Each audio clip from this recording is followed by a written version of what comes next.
एक बार राजा विक्रमादित्य अपनी सभा में बैठे हुए थे। तभी राजसभा में दो साधु उपस्थित हुए। किसी विषय को लेकर उन दोनों का अलग अलग मत था, तो उन्होंने फैसला किया कि क्यों ना न्यायवादी राजा विक्रमादित्य के पास ही चला जाए और उनसे ही अपनी समस्या का समाधान निकलवाया जाए। राजा विक्रमादित्य के समक्ष उपस्थित हो पहले साधु ने अपना मत रखा। हे राजन, किसी भी मनुष्य का मन ज्यादा शक्तिशाली होता है। वो मन ही है जो मनुष्य से कुछ भी करवा सकता है, उसे किसी भी दिशा में बहा कर ले जा सकता है। पहले साधु का मत जानने के बाद राजा विक्रमादित्य ने दूसरे साधु को उसका मत बताने के लिए सम्मान सहित आग्रह किया। तब दूसरा साधु बोला, हे राजन, किसी भी मनुष्य के मन से ज्यादा शक्तिशाली उसकी बुद्धि, उसका ज्ञान होता है। अब दोनों साधु अपनी अपनी बात पर अड़े हुए थे। एक मन को तो दूसरा ज्ञान यानी बुद्धि को बड़ा बता रहा था। दोनों का पक्ष जानने के बाद विक्रमादित्य ने विचार किया कि ये विषय वाकई में बड़ा गहन और विचारने लायक है। उसने दोनों साधुओं से इसके ऊपर फैसला सुनाने से पहले 6 माह का वक्त मांगा और उन्हें 6 माह बाद आने को कहा। दोनों साधु आश्वस्त हो लौट गए। जब भी राजा विक्रमादित्य कभी इस प्रकार की उलझन में होते तो वो अपना भेष बदलकर प्रजा में निकल पड़ते। अब काफी सोचने विचारने के बाद भी जब राजा विक्रमादित्य को इस विषय में सफलता नहीं मिली तो उन्होंने अपना वही हथकंडा अपनाया और वेश बदलकर राज्य में निकल पड़े। पहले 2-4 दिनों तक उन्हें कुछ भी ऐसा अलग या अद्भुत नजर नहीं आया, पर फिर एक दिन जब वो ऐसे ही घूमने निकले हुए थे तभी उन्हें एक नवयुवक दिखाई दिया जिसकी हालत बड़ी ही नाजुक थी। कपड़े जगह जगह से फटे हुए थे। मैले कुचैले कपड़े और लंबी लंबी दाढ़ी होने के बावजूद भी राजा विक्रमादित्य ने उस नवयुवक को पहचान लिया। दरअसल वो नौजवान नगर के एक बहुत ही प्रतिष्ठित व्यक्ति का लड़का था। जब राजा ने उस नवयुवक से उसके पिता का हाल चाल जानना चाहा और उससे उसकी इस दशा का कारण पूछा तो उस नवयुवक ने राजा विक्रमादित्य को अपना परिचित समझ उन्हें अपनी पूरी व्यथा कह सुनाई कि कैसे उसके धनवान पिता की मृत्यु पश्चात सब कुछ एकदम से हाथ आने पर उसे इन सब का घमंड हो गया। उसने पिता की दौलत से अपनी मनमानी की। मन किया तो जुआ खेला, मन किया तो नर्तकियों के कोठे पर गया, वैश्यालय में जाकर वैश्याओं संग रास लीला में डूब गया। हर वो गलत काम किया जिससे उसकी दौलत दिन ब दिन बहुत तेजी के साथ कम होने लगी। और फिर एक दिन ऐसा आया कि वो पूरी तरह कंगाल हो गया। जो मित्र सगे संबंधी कभी उसका सम्मान करते थे आज वही उसका मजाक उड़ाते हैं। मारे शर्म के उसका जीना दुभर हो गया। अब किसी तरह मेहनत मजदूरी करके अपना पेट भरता है। न आंखों से आगे नवयुवक बोला, महोदय, जब मेरे पास खूब धन था, किसी चीज की कोई कमी न थी, तब मन के वशीभूत हो मैं बहता चला गया और अपनी हर मनमानी पूरी की। अब पछता रहा हूँ। तब राजा विक्रमादित्य बोले, कैसा हो अगर समय पीछे चला जाए, कैसा हो अगर फिर से तुम्हारे पास वो गवाई हुई धन दौलत वापस आ जाए। राजा की बात सुन नवयुवक बोला, महोदय, ऐसा तो कदापि संभव नहीं, पर मैं इतना जरूर कहूंगा, अगर ऐसा हो जाए तो अब इस जमाने ने मुझे धन का महत्व इस कद्र सिखा दिया है कि अब वो कदापि ऐसी भूल नहीं करेगा। उस नौजवान का मलाल देख राजा विक्रमादित्य ने उसे अपना परिचय दिया और उसे जितना धन उसके पिता की मृत्यु उपरांत मिला था उतना ही धन फिर से दे दिया और उसे किसी अच्छी जगह निवेश करने की सलाह दी। समय बीतने लगा। 6 माह का समय अब पूरा होने को आया था। वे दोनों साधु फिर से राजा विक्रमादित्य के दरबार में हाजिर हुए और बोले, बताओ राजन, क्या आप किसी नतीजे पर पहुंचे? दोनों साधुओं की बात सुन राजा विक्रमादित्य बिना कुछ कहे सुने उन दोनों को अपने साथ उस नवयुवक के पास ले गए। नवयुवक अब पूरी तरह बदल चुका था। उसने सिर्फ 6 माह के अंदर ही व्यापार में काफी तरक्की हासिल कर ली थी। राजा विक्रमादित्य और साधुओं को आया देख नवयुवक ने बड़े सम्मान के साथ उनका आदर सम्मान किया। असमंजस में फंसे साधुओं की समझ में कुछ नहीं आ रहा था। उनका आशय समझ राजा विक्रमादित्य ने उन दोनों साधुओं को उस नवयुवक की पूरी व्यथा कह सुनाई और बोले, हे ऋषिवर, ज्ञान और मन में से ज्ञान का स्थान ऊंचा है। मनुष्य के ऊपर बार बार उसका मन हावी होने की चेष्टा करता है, पर अपने ज्ञान के बल पर विवेकशील मनुष्य मन को कभी अपने ऊपर हावी नहीं होने देता। मन अगर रथ है तो ज्ञान सारथी, बिना सारथी रथ अधूरा है। राजा विक्रमादित्य की बात सुन दोनों साधु पूरी तरह आश्वस्त हो खुशी खुशी लौट गए। इतनी कथा सुना सातवीं पुतली कौमुदी राजा भोज से बोली, अगर है आपके अंदर भी ऐसा गुण तो आइए, आपका स्वागत है इस दिव्य सिंहासन पर। महान राजा विक्रमादित्य की एक और कथा सुन राजा भोज एक बार फिर खुद को बड़ा तुच्छ अनुभूत करते हैं। अगले दिन फिर से दरबार सजा। राजा भोज फिर से उस सिंहासन पर विराजने के लिए आए। पर एक बार फिर एक दिव्य प्रकाश के साथ एक और चमत्कारी पुतली तारामती सिंहासन से प्रकट हुई और हमेशा की तरह राजा भोज को सिंहासन पर बैठने से रोकते हुए उन्हें राजा विक्रमादित्य का एक और किस्सा सुनाना प्रारंभ करती है। एक धूर्त तांत्रिक हर रोज एक सुंदर कन्या के साथ सहवास करता था। दरअसल उस तांत्रिक ने उस बला की खूबसूरत कन्या को अपना बंदी बनाया हुआ था। उस धूर्त तांत्रिक के पास जल के 2 कलश थे जिनमें जादुई जल था। तांत्रिक उनमें से बाएं कलश की पानी की कुछ बूंदें लेकर जब उस सुंदरी पर छिड़कता तो वो एक बंदरिया बन जाती, और जब दाएं तरफ रखे कलश के पानी के कुछ छींटे कन्या रूपी उस बंदरिया के ऊपर फेंकता तो वो वापस अपने असली रूप में आ जाती। ये सब बहुत लंबे समय से चलता आ रहा था। साधु जब दिन में बाहर जाता तो उस सुंदरी को बंदरिया बना देता, और जब रात में वापस अपनी कुटिया में लौटता तो फिर से उसे सुंदर कन्या बना देता और उसके साथ खेलता। वो नवयुवती तांत्रिक के इन कुकर्मों से बहुत हताश थी, पर उस बेचारी के पास कोई रास्ता न था। अगर वो साधु के जाने के बाद बंदरिया के रूप में वहां से भाग भी जाती तो हमेशा के लिए वो बंदरिया बनकर ही रह जाती। अब कम से कम रात के समय तो उसे अपना असली रूप मिलता है। मन में ये विचार आते ही वो वहां से भागने का इरादा त्याग देती। समय बीतता गया। संयोगवश एक दिन शिकार की तलाश में घूमते घूमते राजा विक्रमादित्य उस घने जंगल में आ पहुंचे। जब वो प्यास से बेहाल घोड़े से उतरकर पानी पीने के लिए उस धूर्त तांत्रिक की कुटिया के सामने बने एक कुएं के पास पहुंचे तो उनकी नजर पेड़ की डाल पर बैठी उस बंदरिया पर पड़ी। शुरू में तो राजा विक्रमादित्य ने उसे एक साधारण बंदरिया ही समझा, पर राजा विक्रमादित्य को देख उस बंदरिया ने उछल कूद शुरू कर दी। जब राजा विक्रमादित्य ने उसकी ये हरकत देखी तो उस पर गौर किया तो महसूस हुआ जैसे वो बंदरिया अजीब ढंग से उछल कूद करते हुए उनसे कुछ कहना चाहती है। उसकी हरकत देख राजा विक्रमादित्य ने विचार किया कि कुछ तो गड़बड़ है। उन्होंने सारा रहस्य जानने के लिए एक रात वहीं रुकने का निश्चय किया और थोड़ी दूरी पर एकांत सी जगह देखकर घने सारे वृक्षों में अपने घोड़े को छुपा दिया और खुद भी पेड़ की आड़ में छिपकर बैठ गए और दम साधे अपनी नजर उस कुटिया पर गड़ा ली। जब शाम का समय हुआ तो राजा विक्रमादित्य को एक तांत्रिक आता हुआ दिखाई दिया। वो सीधा कुटिया के द्वार पर गया और उसने बंदरिया को इशारा किया। बंदरिया झट से साधु के पास आ गई।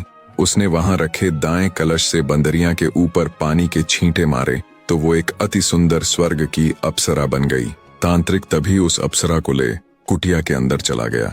सारा माजरा देख राजा विक्रमादित्य की आंखें फटी की फटी रह गईं। उन्हें घोर आश्चर्य हो रहा था। उनको उस नजारे पर बिल्कुल भी यकीन नहीं हो रहा था जो उन्होंने अभी चंद क्षणों पहले देखा था। एक बार तो राजा विक्रमादित्य ने सारा भेद जानने के लिए उस कुटिया में जाने का निश्चय किया, पर फिर वो कुछ सोचकर वहीं रुक गए। सुबह हुई तो तांत्रिक फिर से उस अप्सरा सी कन्या को बंदरिया बना रोजमर्रा की तरह नगर की तरफ चला जाता है। तांत्रिक के जाते ही विक्रमादित्य उस तांत्रिक की कुटिया के पास गए और वहां रखे दाएं कलश से पानी ले कुछ छींटे उस बंदरिया पर डाले तो वो तुरंत एक सुंदर कन्या बन गई। राजा विक्रमादित्य ने उससे पूछा कि ये सारा माजरा क्या है, क्यों वो तांत्रिक तुम्हारे साथ ऐसा कर रहा है। राजा विक्रमादित्य की बात सुन उस अप्सरा ने अपनी हकीकत बयां की। हे वीर, मैं स्वर्ग निवासी कामदेव और पुष्पवती की संतान हूँ।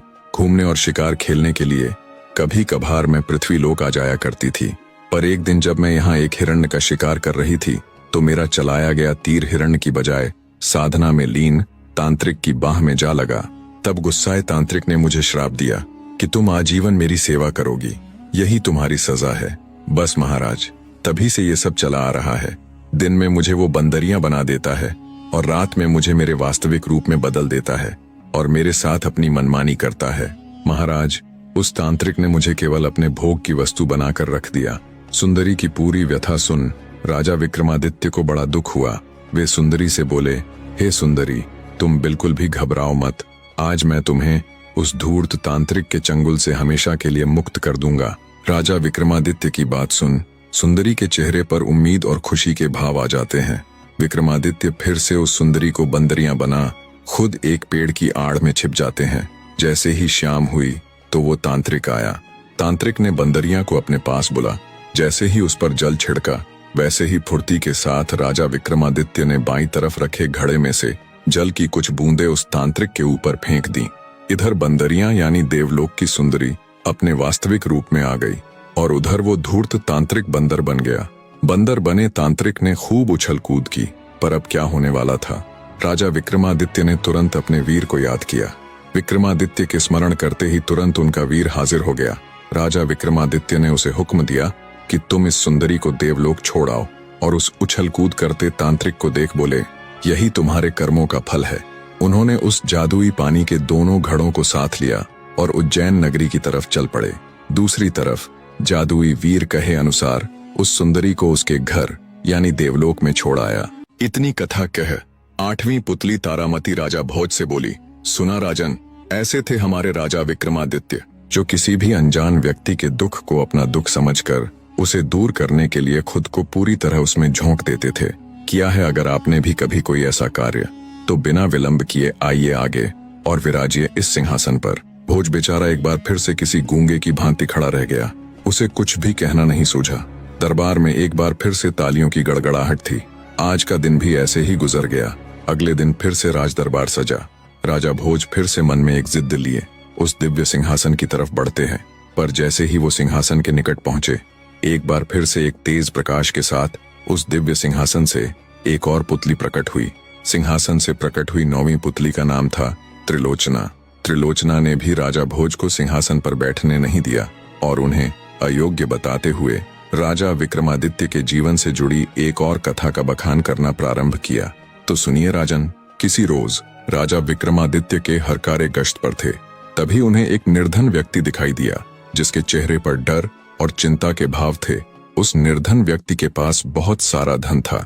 हरकारों ने तुरंत उस संदिग्ध व्यक्ति को चोर समझकर पकड़ लिया और उसे राजा विक्रमादित्य के समक्ष पेश किया और बोले, महाराज, ये व्यक्ति चोर है। इसके पास बहुत सा चोरी का धन था, जिसे लेकर ये नगर से बाहर जाने के फिराक में था।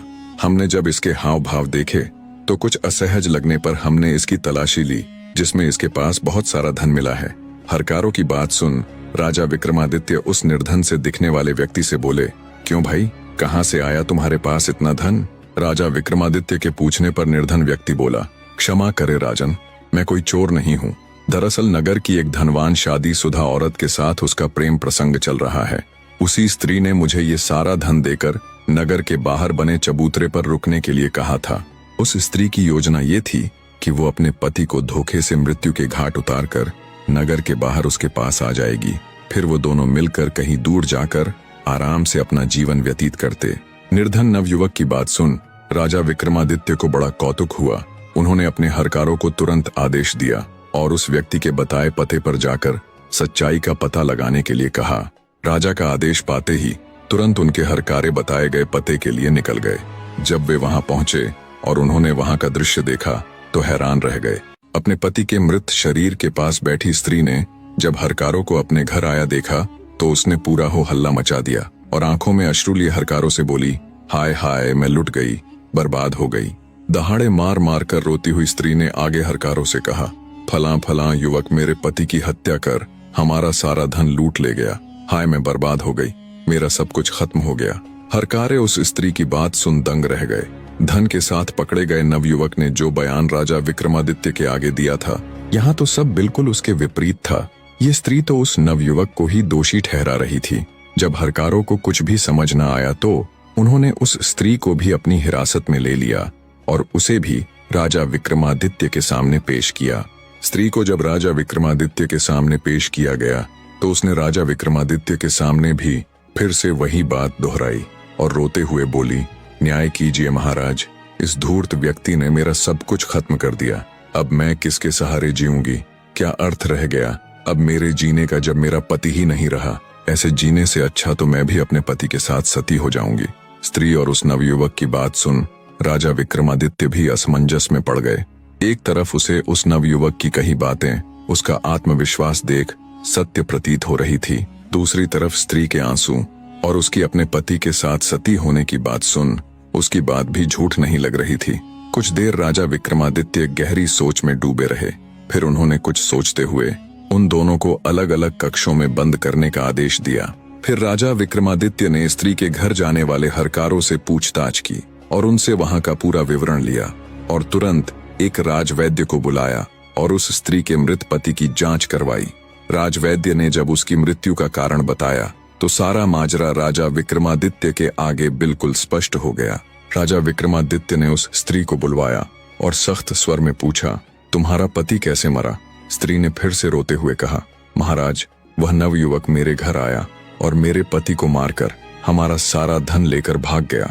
उस स्त्री की बात सुन राजा विक्रमादित्य बोले, अरे दुष्ट स्त्री, क्या तुम्हारे अंदर लेस मात्र भी लाज लज्जा नहीं बची, जो अपने पति को मारने के बाद इतने विश्वास के साथ ढोंग कर रही हो? सच ही कहा है किसी ने, स्त्री का त्रिया चरित्र जाने न कोई, खसम मार के सती होए। राजा विक्रमादित्य की बात सुन स्त्री के चेहरे का रंग उड़ गया। पूरा राज दरबार हैरानी के साथ साथ असमंजस में था कि कैसे राजा इस स्त्री को दोषी ठहरा रहे हैं। सभी की उत्सुकता अपने चरम पर थी। आगे विक्रमादित्य बोले, जब मैंने हरकारों से पूछताछ की तो उन्होंने बताया कि स्त्री के घर में सारा सामान ज्यों का त्यों अपने स्थान पर बिल्कुल व्यवस्थित तरीके से रखा हुआ था, कुछ भी बिखरा हुआ नहीं था। अगर वो व्यक्ति इस स्त्री के पति को मारकर धन लूटता तो हाथापाई और छिपे हुए धन को ढूंढने के लिए सामान अस्त व्यस्त जरूर होता। आगे राजा विक्रमादित्य ने स्त्री को दोषी करार देने का दूसरा और मुख्य कारण बताया। जब मैंने राजवैद्य से स्त्री के मृत पति की जांच करवाई तो उसने मुझे बताया कि उसकी मृत्यु विष यानी जहर के कारण हुई है और जहर देकर मारने का काम कोई अपना, कोई बहुत करीबी ही कर सकता है। अगर नवयुवक इसके पति की हत्या करता तो उसके शरीर पर चोट के निशान जरूर होते, पर उसके शरीर पर कोई भी चिन्ह नहीं मिला जो ये दर्शाता हो कि उसकी मृत्यु जोर जबरदस्ती या किसी प्रकार की हाथापाई करने से हुई है। राजा विक्रमादित्य की बात सुन स्त्री का चेहरा एकदम से सफेद पड़ जाता है। फिर से जब राजा विक्रमादित्य ने उससे कड़े लहजे में पूछा तो वो टूट गई और बोली, क्षमा करें महाराज, ये पाप मुझसे ही हुआ है। मैं इस नवयुवक के प्यार में अंधी हो गई थी, इसलिए मैंने अपनी पति को मारकर इसके साथ भागने की योजना बनाई थी ताकि मैं इसके साथ कहीं दूर जाकर आनंद की जिंदगी बिता सकूं, और मेरी योजना सफल भी हो गई होती अगर ऐन वक्त पर राजा के हरकारे मेरे घर न आते। हरकारों को देखते ही मैंने ये झूठी कहानी बनाई। पूरा राज दरबार स्त्री की जुबानी सुन विस्मित था। राजा विक्रमादित्य ने उस नवयुवक को निर्दोष करार देते हुए आजाद कर दिया और उस दुष्ट औरत को आजीवन कारावास की सजा सुनाई। पूरा राज दरबार राजा विक्रमादित्य के न्याय और उनकी बुद्धि की दाद देता हुआ उनकी वाहवाही कर रहा था। बाकी की और अन्य पुतलियों ने भी राजा भोज को राजा विक्रमादित्य के जीवन से जुड़ी कई कहानियां सुनाई जो उनकी महानता को दर्शाती है, पर वो कहानियां उतनी इंटरेस्टिंग नहीं है जिन्हें मैं आपको सुनाऊं। उदाहरण के तौर पर जैसे कुछ कहानियां ऐसी हैं कि महान राजा विक्रमादित्य ने किसी को बना बनाया महल भेंट कर दिया तो किसी को बहुत सारा धन देकर उसकी मदद की। इन्हीं किस्सों के इर्द गिर्द बाकी की कहानियां हैं जो उतनी इंटरेस्टिंग नहीं है, पर मैं महान राजा विक्रमादित्य की इस जीवन गाथा को ऐसे ही बीच में बंद करके इसके साथ बिल्कुल भी अन्याय नहीं करूंगा।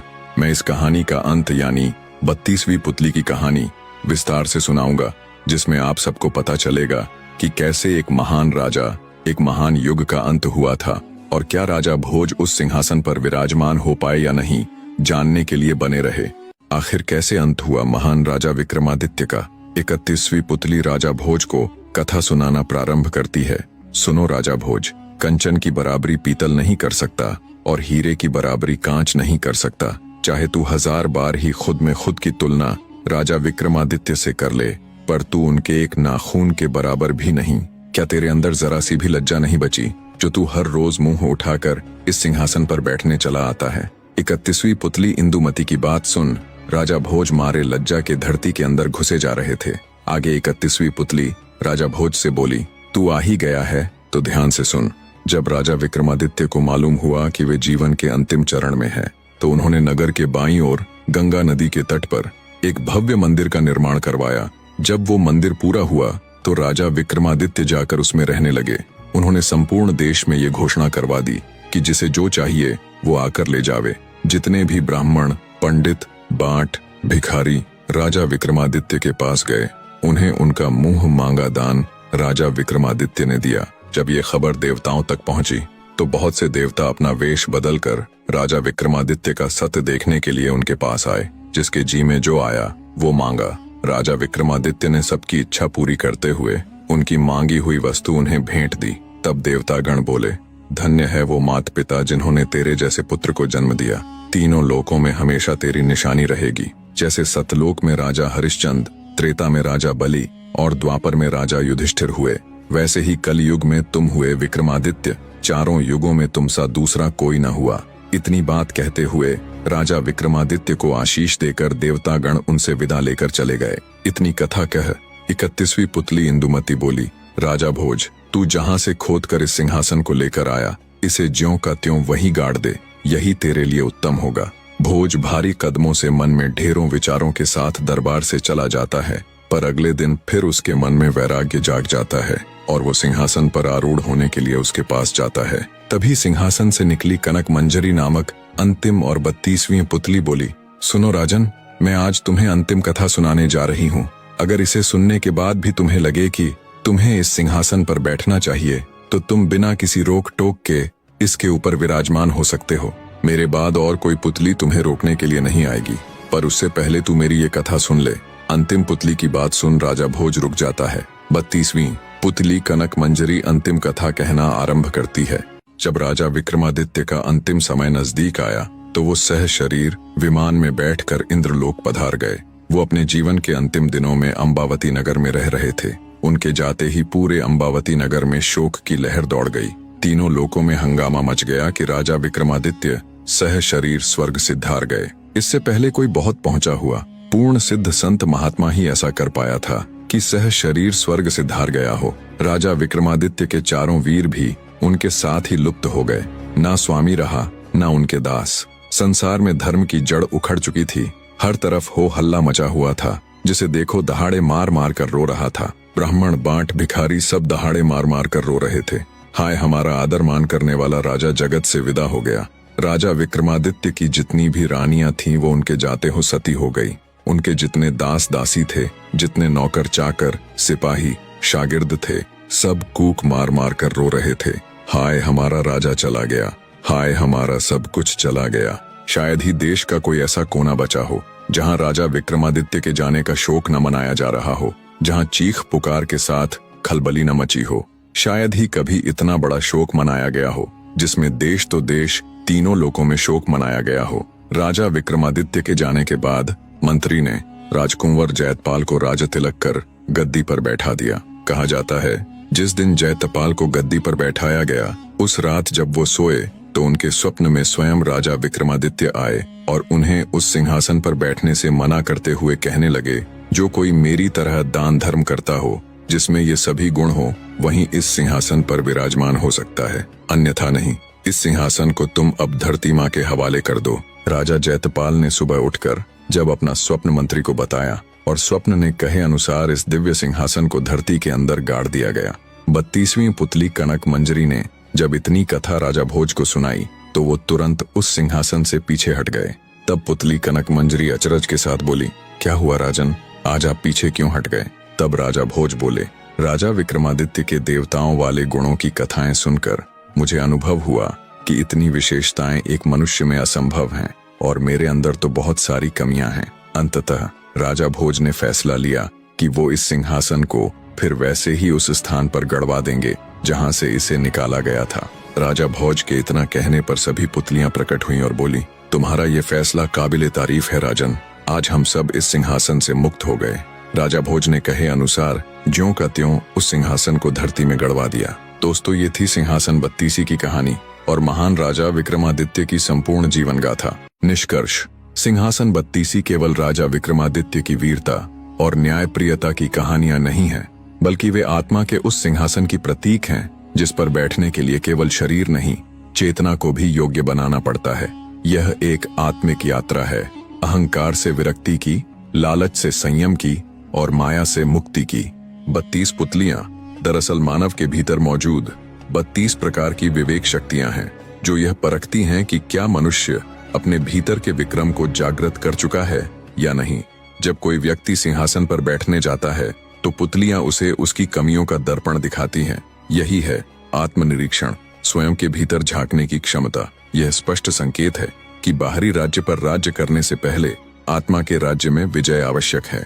राजा विक्रमादित्य वह नहीं जो केवल युद्ध जीतता है, बल्कि वह है जो काम, क्रोध, लोभ, मोह, अहंकार और असत्य जैसे आंतरिक शत्रुओं को जीतता है। उनका चरित्र यह बताता है कि असली सिंहासन वह है जहां आत्मा अपने भीतर के ब्रह्म से एकाकार हो जाती है। इस कथा का गूढ़ संकेत यह है कि जब तक व्यक्ति स्वयं के भीतर के अंधकार को नहीं पहचानता, तब तक वह उजाले का अधिकारी नहीं बनता। जिस दिन वह अपने कर्मों का लेखा जोखा निष्पक्षता से देखने लगता है, उसी दिन से वह सिंहासन का अधिकारी बनता है, न केवल राजपाट का बल्कि आत्मिक शांति का। अतः यह कथा हमसे कहती है, राजा बनो लेकिन पहले अपने भीतर के रंक को हराओ, न्याय करो लेकिन पहले अपने विचारों में संतुलन लाओ, विक्रम बनो लेकिन पहले अपने भीतर की विकृति को जला डालो। यही सिंहासन 32 की असली साधना है, यही आत्मा की सच्ची राज्याभिषेक यात्रा।